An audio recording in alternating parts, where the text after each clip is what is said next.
Serikali nayo imeendelea kushinikizwa kukomesha zoezi la usajili wa Wakenya kwa ajira nchini Urusi kufuatia vifo vya Wakenya kadhaa nchini humo. Familia za waathiriwa zikiwa na maswali chungu nzima baada ya kukosa maelezo yoyote kuhusu wapendwa wao waliosafiri hadi nchini humo. Shinikizo hili limetolewa kijijini Kinuri huko Mukurweini wakati wa hafla ya mazishi ya Charles Waithaka, mmoja waliofariki kwenye vita kati ya Urusi na Ukraine. Mazishi yao yakiendeshwa bila mwili wa marehemu. Kama Umangi na taarifa zaidi. Nyumbani kwa kina marehemu Charles Waithaka kijijini Kinuri huko Mukurweini, jamaa na marafiki walikongamana kumpa buriani. Hafla hii ikiendeshwa pasi na mwili wa Charles kuwepo, kwani mwili wake ungali kwenye nyanja za mapambano katika vita vinavyoendelea kati ya Urusi na Ukraini.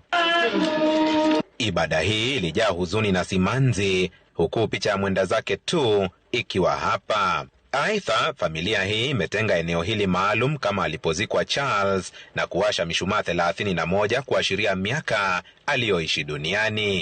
It pains that someone is living a soft life at the expense of your sweat. May God of angels come through for us. I may not even see your remains, but I'm convinced that I have buried you. I thank God for the years. So much has changed since you have been away. Our hearts are broken to pieces, and we are all devastated.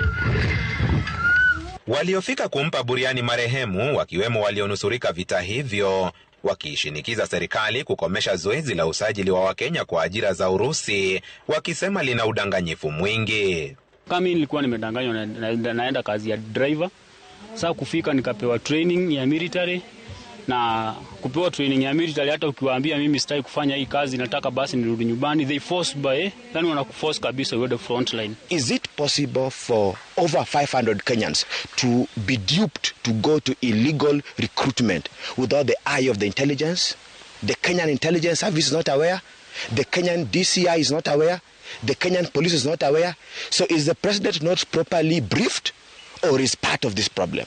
Uchungu wa kumpoteza mwana kwa familia hii ukiwa ni ishara ya mahangaiko ya familia zaidi ya 70 kulingana na shirika la kutetea haki za kibinadamu la Vocal Africa. The families have been able to identify all these recruiters, both the Russian national recruiters and the Kenyan recruiters. How comes none of them have been summoned? Sikuwahi patana na Mkenya ama Muafrika mwenye ana fight side ya Ukraine, cause mimi hata sikuwahi fight na Ukraine militaries.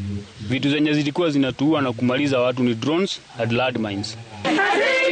Kama Mwangi, Runinga Citizen, Mukurweini, kaunti ya Nyeri.